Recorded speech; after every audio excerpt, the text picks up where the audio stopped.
Hello students, online classes में आप सभी का स्वागत है। ये आपकी इतिहास की वीडियो है और जैसा कि आप जानते हैं कि इतिहास में हमारा लेसन चल रहा था पाठ 9 स्वतंत्रता के बाद का भारत। तो चलिए बच्चों, आज इस लेसन को आगे बढ़ाते हुए हम लोग कुछ और पढ़ते हैं। तो आप अपनी बुक निकाल लीजिए। आपकी बुक का है पेज नंबर 51, पाठ 9 स्वतंत्रता के बाद का भारत।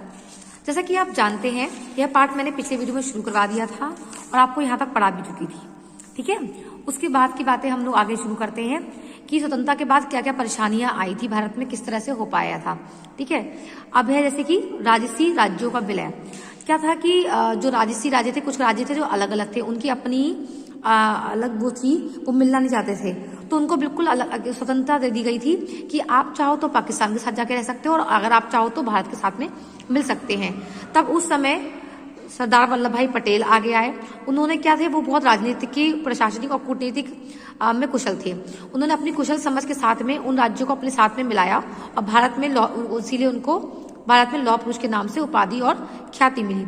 इसी प्रकार से हैदराबाद था, हैदराबाद, जूनागढ़, गुजरात के कई राज्य थे जो कि अपने अलग ही तरीके के वो बनाना चाहते थे, कि अपना अलग राज्य करना चाहते थे, लेकिन वो किसी भी हाल में झुकने को तैयार नहीं थे। तो उनको किसी तरह से अपनी रियासत को कहा कि अपने भारत में मिलाने के लिए तैयार किया गया। उनका भारत में फिर विलय हो पाया। उसी प्रकार से जम्मू कश्मीर था, तो जम्मू कश्मीर में क्या था कि वहां से दूसरे लोगों ने आक्रमण कर दिया था, उस पर शासन कर लिया था, तो भारत से सेना भेजी गई, जम्मू कश्मीर को अपना मिलवाया गया। इसी प्रकार गोवा था। गोवा में क्या थे, पहली बार कौन आके रहने लगे थे, पुर्तगाली।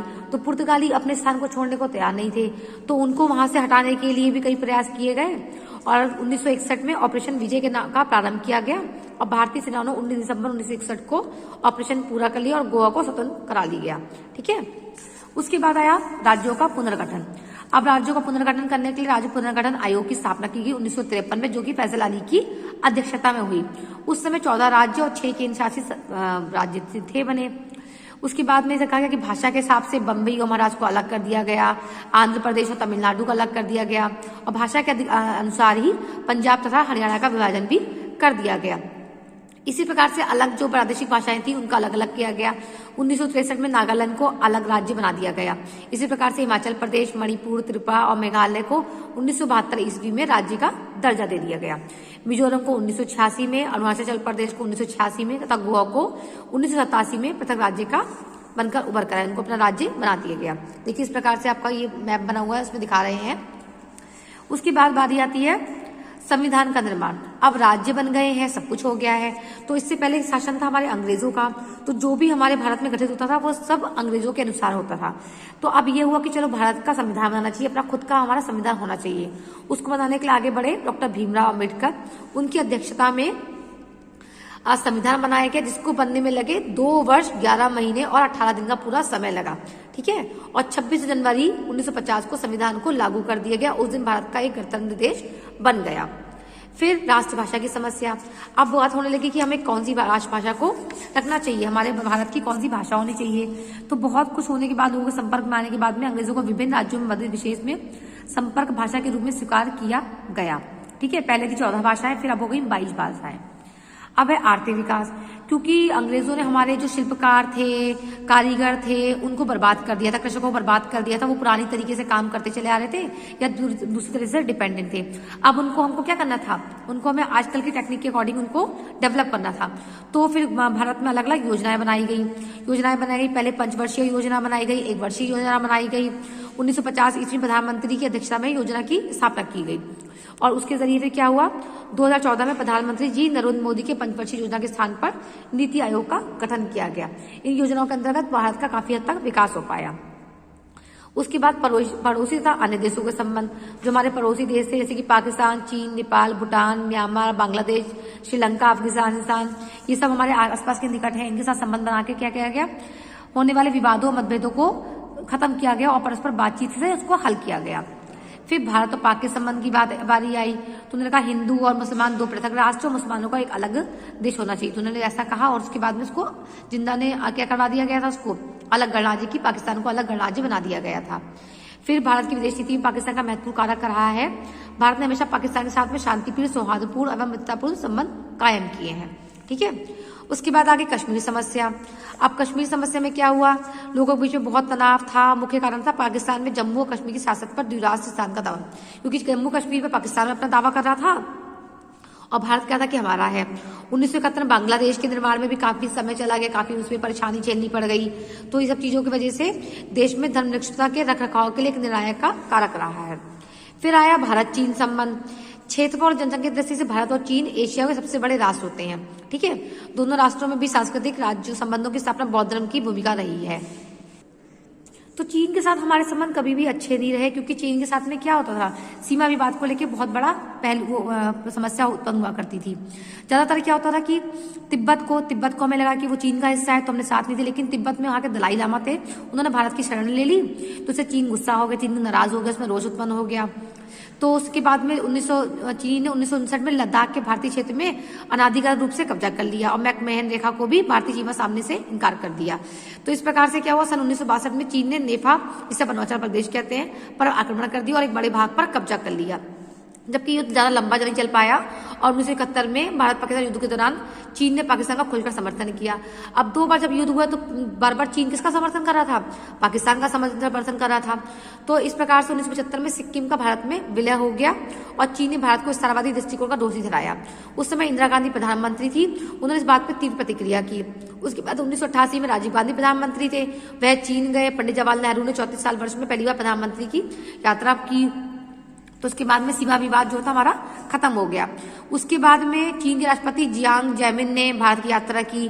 चीन की किसी भी राष्ट्राध्यक्ष का पहला भारत दौरा था, उससे पहले कभी कोई हमारा यहाँ पे सैनिक नहीं आया था। उस बात पे दोनों में बातें होने लगी, दोनों देशों के बीच में फिर बहुत हद तक का उसमें क्या आ गया कि वास्तविक नियंत्रण रेखा एलएसी पर सेना को कम करने का निर्णय लिया गया और तो उस पर शांति सुधार से इन सब चीजों को निपटाने की बात की गई। 1999 में कारगिल युद्ध में चीन ने पहली बार पाकिस्तान के विरुद्ध भारत का पक्ष लिया था। तो उस समय क्या हुआ था, हमने पाकिस्तान को हरा दिया था। फिर कश्मीर समस्या हल करने के लिए भी चीन ने भारत को पाकिस्तान के द्विपक्षीय वार्ता पे हल निकालने का समर्थन किया। तो इस प्रकार से चीन हमें उस समय तक क्या कर रहा था, समर्थन दे रहा था।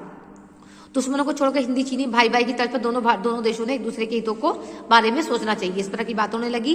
और भारत और चीन के सीमा विवाद को हल करने के लिए व्यापारिक और सांस्कृतिक समर्थन के समाज पे जनवरी 2001 में बड़े चीनी नेता ली लॉन्ग भारत आए और दोनों देश भारत सीमा विवाद को न्यायिक हल करने के लिए तैयार हो गए। इस प्रकार से दोनों के बीच का क्या हुआ, सीमा विवाद खत्म हो गया। अब जब सारी बातों का सोल्यूशन निकल आया तो एक पंचशील यानी कि भारत की विदेश नीति शांतिपूर्ण सहअस्तित्व पर आधारित है, जिसे पंचशील नीति भी कहते हैं। भारत के प्रधानमंत्री पंडित नेहरू ने और चीन के साथ में समझौता हुआ, जिसके अनुसार 5 पॉइंट ध्यान दिए गए कि दोनों के दोनों उनकी अखंडता और प्रभुसत्ता का परस्पर आदर करेंगे, एक दूसरे पे हमला नहीं करेंगे, दूसरों के घरेलू मामले में हस्तक्षेप नहीं करेंगे, समानता और परस्पर लाभ रखेंगे और शांतिपूर्ण सहअस्तित्व बना के रखेंगे। ठीक है, अब बात आ गई भारत और भूटान संबंध के बारे में। भूटान को मे गजन का देश कहा जाता है, क्योंकि ये हिमालय के पूर्ववर्ती देश में स्थित है। तो जिस तरह से सीमा को लेकर हमारे चीन के साथ विवाद था, उस तरह भूटान को लेकर हुआ। लेकिन भूटान के साथ में क्या था, वहां के जो प्रधानमंत्री थे, वहां के लोगों ने बहुत समझदारी के साथ में अपने जो तनाव बनाकर थे उनको शांतिपूर्ण तरीके से इसको निपटाया और ये निर्णय लिया गया कि हम लोग आपस में कभी भी किसी के घरेलू मामलों में हस्तक्षेप नहीं करेंगे, एक दूसरे पर कभी आक्रमण नहीं करेंगे, आपस में संधि की गई। और इसमें हमारा जो था तिब्बत ने भी हमारे साथ में दिया, इसको बताया। और वर्तमान समय में असम से मिले भूटान के दक्षिण भाग में उत्तर पूर्वी भाग में भारत के विद्रोही उग्रवादी समूह की गतिविधियां और मौजूदगी दोनों देश के लिए सुरक्षा का प्रश्न चिन्ह है। ठीक है, इस प्रकार से भूटान की सरकार अपनी भूमि के भारत विरोधी गतिविधियों के संचालन के लिए इन समूहों के दुरुपयोग न करने हेतु कृत संकल्प है। ठीक है, अब देखिए उसके बाद भारत नेपाल संबंध है, उसके बाद भारत म्यांमार संबंध है, उसके बाद में भारत एवं बांग्लादेश संबंध है। ये थोड़ा शॉर्ट में दिया हुआ, इनके बारे में बताया गया किस प्रकार से रहा है। भारत और श्रीलंका संबंध, जो आपसी हमारे जो पड़ोसी देश हैं उनके बारे में कैसे कैसे संबंध है भारत के साथ में, उनके बारे में बताया गया है। उसके बाद में सब चीजें हल हो गई तो फिर प्रगति के पथ पर, on the path of progress, किस तरह से हमारा देश आजाद हुआ, किस तरह प्रगति विकास की ओर आगे बढ़ता चला गया और बहुत सारी हमारी बेरोजगारी, निरक्षरता, महंगाई, लिंग आधारण असमानताएं, जातिवाद, सांप्रदायिकता, सर्वोपरि आतंकवाद, ये सब चीजें तो चलती रहती हैं, अभी भी परेशानियां हैं, लेकिन भारत इन सबका बहुत अच्छी तरह से सामना कर रहा है। तो बच्चों इस तरह से आपका पाठ देखिए खत्म हो गया है। ठीक है, आपका होमवर्क होगा, अब इसकी जो है ये करेक्ट आंसर वगैरह ये अपने आप करके रखिएगा, फिल द ब्लैंक्स भी कर लीजिएगा और मिलान कीजिएगा। जब मैं नेक्स्ट वीडियो बनाऊंगी तो आपको बता दूंगी, तो आप इसे मैच कर लीजिएगा और मैं क्वेश्चन आंसर भी करवा दूंगी। तो आज की क्लास में बस इतना ही, हम लोग फिर नेक्स्ट वीडियो मिलते हैं, तब तक के लिए बाय बाय।